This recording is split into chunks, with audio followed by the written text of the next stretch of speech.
I'm First Alert Meteorologist Chrissy Kohler. We're, of course, continuing to keep an eye on that for potential for wintry weather next week. But we have growing confidence that there is going to be a smaller chance that we could see some of that snow. And we've got couple factors working against the snow.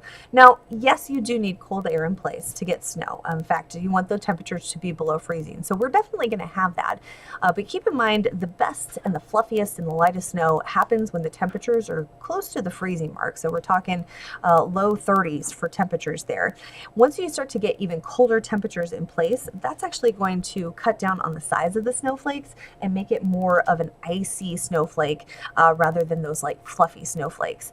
Another big thing that we're looking at is the air is going to be too dry for us to see much in the way of precipitation across our area here.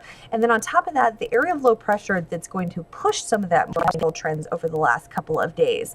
Now we've got this big Arctic air mass that is coming down into the central United States over the weekend and then spreading east as we head into the early part of next week. So it arrives on our doorstep on Sunday night and continues all the way through Thursday morning.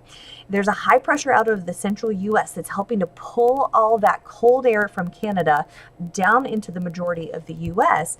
And that signal is pretty strong. So as long as that high pressure continues to stay on the strong side of things, that's going to work to push that area of low pressure that develops in the Gulf early next week on a more southerly track. So what we're looking at here as of right now is that this likely is going to move over central Florida and out into the Atlantic Ocean, staying away from our area.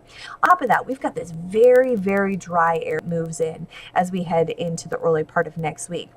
Dew points is a measure of the moisture that we have in the atmosphere. And when you've got dew points down into the single digits and into sub-zero into the mountains, you're talking about incredibly dry air moving over our area.